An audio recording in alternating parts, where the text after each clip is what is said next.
49 అంటే సంతానం, 49 అంటే సంతోషం. 39 ఆంధ్రప్రదేశ్ తెలంగాణ. నమస్తే రమగారు. నమస్తే జయ. రమగారు, కొంతమంది మనం చూస్తూ ఉంటే అసలు ఎలాంటి దిగులు కనిపించదండి, చీకు చింత ఏముండదు, మళ్ళీ ప్రాబ్లమ్స్ లేవా అంటే ఎన్నో సమస్యలు ఉంటాయి. పట్టించుకోరా వీళ్ళు ఎంత అదృష్టవంతులా అనుకోవాలి, కానీ మరీ అసలు ఆలోచనే లేకుండా ఎలా ఉంటారు కదా. ఇళ్లలో వాళ్ళకి ఎంత కష్టమో తెలుసా రమ్మగారు, అలా చీకు చింత లేకుండా హస్బెండ్ కానీ వైఫ్ కానీ ఇద్దరిలో ఒకళ్ళు హస్బెండ్ ఉన్నాడో చచ్చారే ఓయమ్మో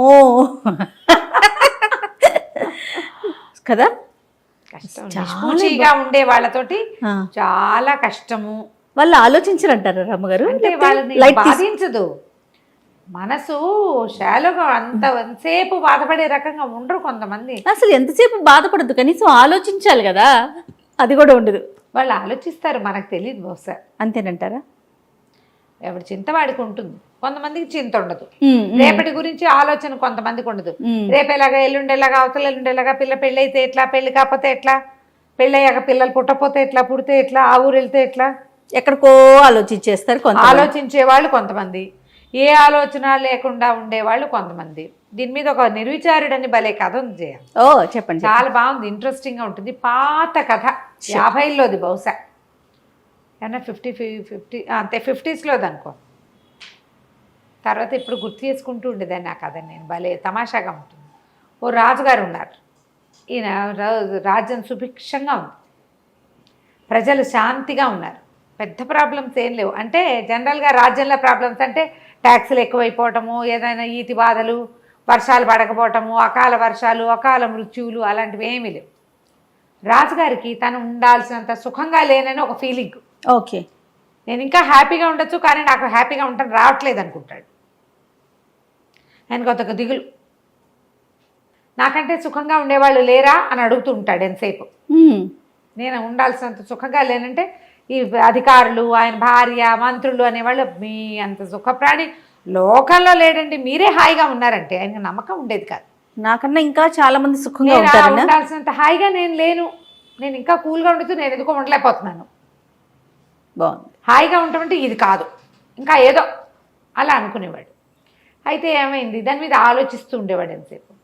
ఒకరోజు ఒక ఆయన, ఈయన ఈ రాజుగారు ఎక్కడికో వెళ్ళాడు, ఊర్లో తిరిగి రావడానికి వెళ్ళాడు. అధికారులు ఎవ్వరు లేరు.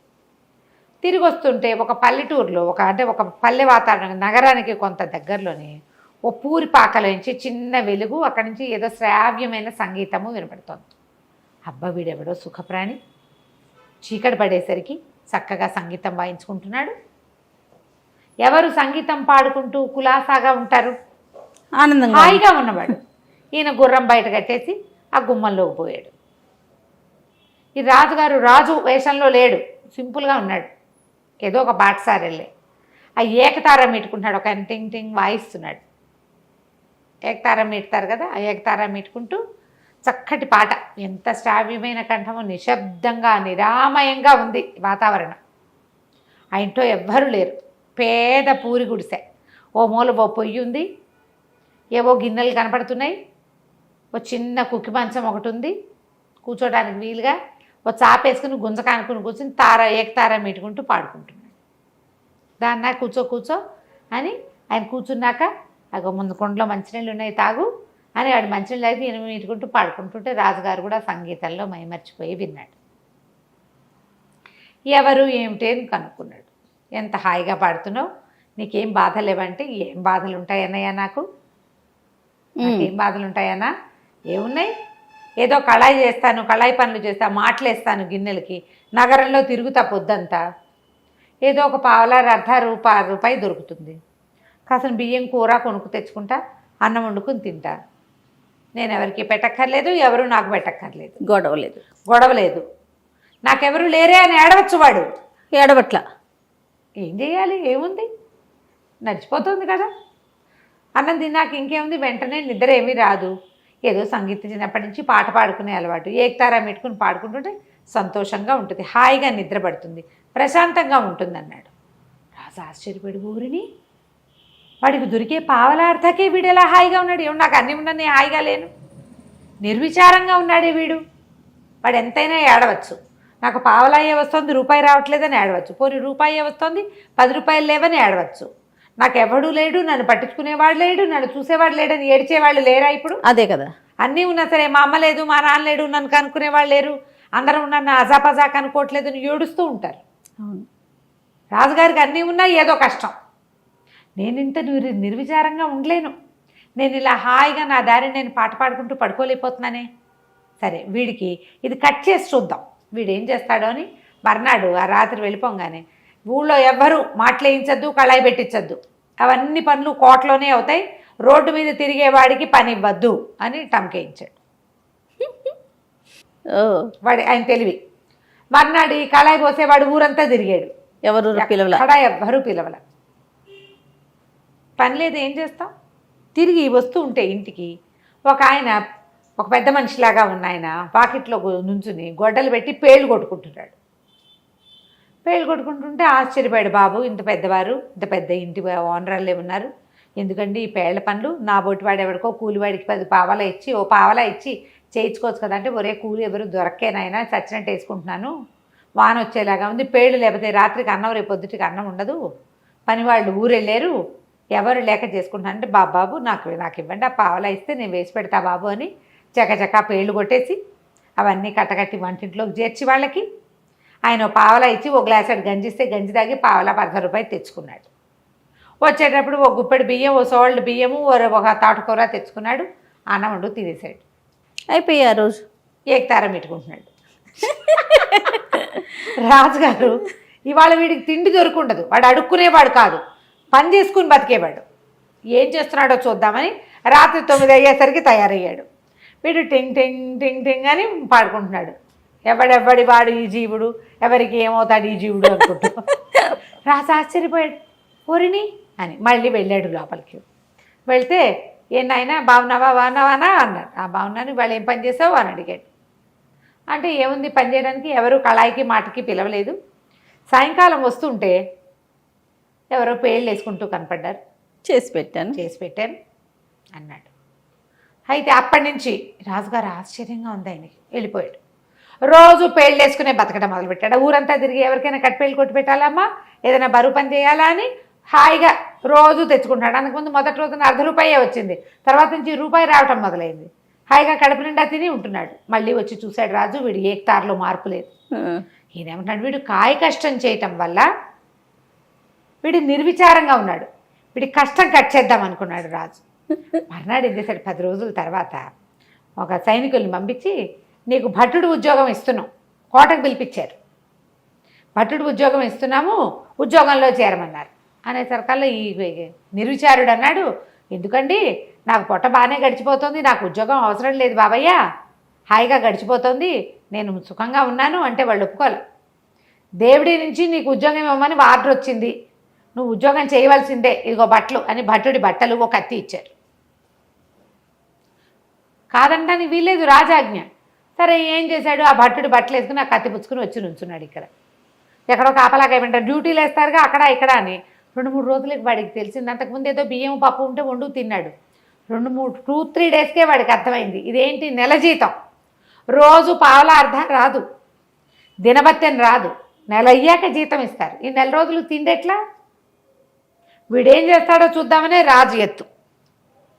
ఏం చేశాడు, ఒక కమ్మరాయన దగ్గరికి వెళ్ళి, రాజుగారు తన కత్తి ఇచ్చారు కదా, ఈ సైనికులకి కత్తిస్తారు, ఒక వర కత్తి ఉంటాయి, ఆ కత్తిని కుదవబెట్టాడు ఆయన దగ్గర. కుదవబెట్టి వ్యాపారి దగ్గర ఆయన ఏం చేస్తాడంటే, వ్యాపారి కత్తులు వాళ్ళకి వీళ్ళకి రెంట్కి ఇస్తాడు. తనకి దినవారీ ఓ పావలా వచ్చేలాగా ఏర్పరచుకున్నాడు. ఆ పావలాతోటి ఒక గుప్పెడు బియ్యం కొనుక్కుంటాడు, ఏదైనా ఒక కూర కొనుక్కుని వంట చేసుకుంటాడు. ఈ ఊర ఖాళీగా ఉంది. మొదట్లో 2 రోజులు తెలియదు, 3వ రోజు పరకాయించి చూస్తే ఎవరికైనా తెలిసిపోతుంది. అందుకని ఏం చేశాడు, ఒక వడ్రంగి స్నేహితుడు ఎవరో తెలిసిన వాడు ఉంటే, అన్న ఇందులో పట్టేందుకు ఒక కత్తి చేసి పెట్టమని చేయించుకున్నాడు. బయట నుంచి చూస్తే పిడి ఉంటుంది, కత్తి ఉందనే అనుకుంటారు, కానీ అది కొయ్య కత్తి. తెలివితేటలు చూడండి. 4 రోజులు గడిపేశాడు. 20 రోజులు గడిచింది, 25 రోజులు. రాజుగారికి ఆశ్చర్యం వేసింది. ఓ రోజు రాత్రి వచ్చాడు చూద్దామని. వీడు టింగ్ టింగ్ వాయించుకుంటున్నాడు, పాడపాడేస్తున్నాడు నిర్విచారంగా. రాజు ఆశ్చర్యపోయాడు, ఎట్లా వీడు చేస్తున్నాడు, ఇప్పుడు వెళ్ళి అడగలేడు. అందుకని ఏం చేశాడు, ఓహో వీడు ఊరికే సైనిక వృత్తి ఇచ్చాం వీడికి, వాడు అక్కడ ఇక్కడ ఊరికే ఉంచుంటాడు పారా హుషారు అనుకుంటూ. వీడికి పెద్ద పని చెప్పాలి. రక్తం చూడలా వీడు, ఆ. వీడు యుద్ధ సైనికుడు కాదు, వీడికి నెత్తురు చూపించాలి. వీడికి అప్పుడు వీడి సుఖమంతా పోయి భయం వేస్తుంది వాడికి. అసలు అంత కక్ష ఏంటో రాజుకి తనకంటే వాడు హాయిగా ఉన్నాడనే విషయాన్ని ఓర్చుకోలేకపోతున్నాడు. రాజే.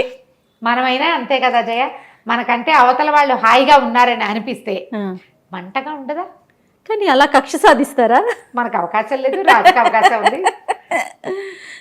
ఏదైనా అనవా జయ మనం, వాళ్ళకేంటి అంటాం. సాధారణ మొహం మీద రమ్మ కూడా గారు. ఈ డ్రెస్ ఎంత నచ్చినా సరే ఈ డ్రెస్ నీకు సూట్ కాలేదు, అలా ఉంటే బాగుండేది, ఇందులో ఈ పువ్వు లేకపోతే బాగుండేది, ఏదో ఒక వంక ఎత్తుతారు. ఓర్చుకోలేనితనం ప్రతి మనిషికి ఉంటుంది. 100% ఉంటుందండి. అవకాశం వచ్చినప్పుడల్లా ఆవిడ అట్లా ఇట్లా వేరే ఒక రూపంలో అయినా అనేసి ఆ కక్ష తీర్చేసుకుంటూ ఉంటారు. రైట్. మనుషులు కదా, మనుషులకు అలాంటివే ఉంటాయి భావాలు. వాటిని అరిషడ్ వర్గాన్ని జయించలేం మనం. అస్సలు. రాజుగారు అసలు జయించలేము. ఏం చేశాడు, మర్నాడు ఒక ఖైదీకి ఉరిసి ఇది ఉంది, మెడకోసేయాలి వాడిది, ఏమనాలి దాన్ని, ఊరి శిక్ష, తల ఉత్తరించటం, నరకటమే. మెడ నరకటం తలారి పని. ఆ తలారికి చెప్పాడు, ఫలానా ఒక సైనికుడు ఉన్నాడు నిర్విచారుడు, వాడి చేత ఈ పని చేయించమన్నారు. అతను మెడొత్తరించే పని వాడికి చెప్పమన్నారు. అక్కడి నుంచి వీడిని పిలుచుకుపోయారు. పిలుచుకుపోతే అక్కడ ఒక ఖైదీ ఉన్నాడు, వీడికి వాళ్ళ మరణశిక్ష ఉంది, ఆ శిక్ష నువ్వు అమలు చేయాలి, కత్తి వేయి అన్నారు. అనగానే వీడు నిర్ఘాంతపోయాడు. ఒకటి భయం వేసింది, రెండోది ఇంకో భయం వేసింది. కత్తి లేదు కదా, లేదు. కొయ్య కత్తితో ఎట్లా చేస్తాడు? అదే. అయితే లబలబలాడుతూ అన్నాడు, అయ్యా తలారన్నా, నాకు ఈ పనులు అలవాట్లేదు, నేను ఏదో మామూలుగా మాటలేసుకుని బతికేవాడిని, ఎందుకో ఉద్యోగం వచ్చింది, బాబు నాతోటి ఇవన్నీ కాదు, ఒట్టి సైనికుడు పని అంటే కాపలా పనే కదా అనుకున్నాను, ఈ చావుల పనులు నరకటాలు అవి నేను చేయలేనని అంటే తలారు ఒప్పుకోలే. కఠినంగా చెప్పాడు, నీ పేరు చెప్పారు, దేవుడి నుంచి నీతోటి శిక్ష అమలు చేయించమని వచ్చింది, చేయవలసిందే రాజాజ్ఞ, ఇక కుదరదన్నాడు. అనేసరికల్లా వీడు ఆలోచించుకుని, ఓకే దేవుడా, నా జీవితంలో ఎప్పుడూ చేయని ఒక బ్రహ్మాండమైన పని చేయబోతున్నాను, నా వల్ల ఒక ప్రాణం పోబోతోంది, ఒకవేళ ఈ ఖైదీ కనుక నిర్దోష అయితే నేను నరికే కత్తి కొయ్య కత్తిగా మారిపోవుగాక, నువ్వే ప్రమాణం దేవుడా, నీ మీదే శపథం చేస్తున్నాను అని గట్టిగా అరిచాడు. చుట్టూ జనాలతో చూస్తారు ఏమవుతుందో. వీడు ఏనాడు అలాంటి పనులు చేసిన వాడికి వీడు మాటలేసేవాడని కొంతమందికి తెలుసు, సైనికుడు ఊరికే పారా హుషారంటాడని ఇంకొంతమందికి తెలుసు. వీడు సర్రమని కత్తి చూసి దాడి మెడమ నరకబోయాడు, కొయ్య కత్తి కనపడింది అందరికీ. ప్రజలంతా కేకలు పెట్టారు, నిర్దోషి నిర్దోషి నిర్దోషి అని. మ్యూజిక్ ఏం రాలేదు, అని మ్యూజిక్ వస్తుంది, ఇక్కడ ఏమీ రాలే. కత్తి మాత్రం కొయ్య కత్తిగా మారిపోయింది. పిడి రాజుగారు ఇచ్చిన కత్తి పిడే, అదే కదా, కత్తి మాత్రం కొయ్య కత్తి. తలారి కూడా నిర్ఘాంతపడి, ఇదేంటి విచిత్రం, ఎప్పుడూ చూడలేదే, వీడు మహామహిమాన్వితుడిగా కనబడ్డాడు జనాలందరికీ. పరిగెత్తుకుంటూ పోయి రాజుగారికి చెప్పారు, వాడు నిర్దోషండి, వాడి నిర్దోష ఏంటి, అంతా విచారించాం, వాడు నిర్దోష కాదు, వాడు దోషి, వాడు 5 హత్యలు చేశాడు, దారి దోపిడీ దొంగ వాడు అంటాడు రాజు. జడ్జిని పిలిచారు, మంత్రిని పిలిచారు, అందరూ వాడు దొంగ వాడు హంతకుడు అంటే కత్తి కొయ్య కత్తిగా ఎలా మారిపోయింది? ప్రజలు ఒప్పుకోవటాల, నిర్దోషికి శిక్షిస్తారా? మేము చూస్తుండగానే కత్తి కొయ్య కత్తిగా మారిపోయింది. కేకలు పెట్టేసి జనాలంతా క్యాండిల్ ర్యాలీ లాంటిది చేయటం మొదలుపెట్టారు. రాజుగారు ఆశ్చర్యపోయి, ఈ నిర్విచారుడు, ఈ పాటగాడు ఉన్నాడు కదా, సంగీత పాడుకునేవాడు, వీడిని పిలిచాడు.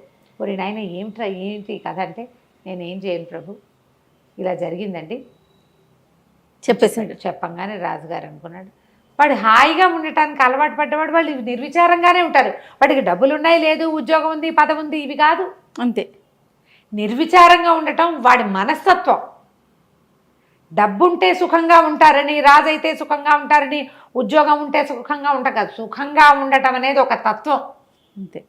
ఏదున్నా లేకపోయినా ఆ ఖైదీకేమో ఉరి శిక్షని మరణ శిక్ష చేసి, మరి ప్రజల్లో గొడవ వస్తుందిగా, వాడికేమో ఆజన్మాంతం జైలు శిక్ష విధించి, ఈ పాటగాడిని నీకు చేతొచ్చిన పని చేసుకో అని చెప్పి వదిలిపెట్టేశారు. ఏమైనా ఇవ్వమని అడిగితే ఏం వద్దండి, నా బతుకు నేను బతుకుతానన్నాడు. పావలా అర్థం వస్తే చాలు, ఏకతారం మీటుకోవడానికి అంతకంటే ఏం కావాలి, అంతే. హాయిగా దాన్ని పోయాడు. రాజుగారు ఆ తర్వాత నాకంటే సుఖంగా ఎవడున్నాడు అని చూడడం మానేశాడు. సూపర్, వాడి తెలివితేటలు సూపర్. నమస్తే రమ్మగారు. నమస్తే.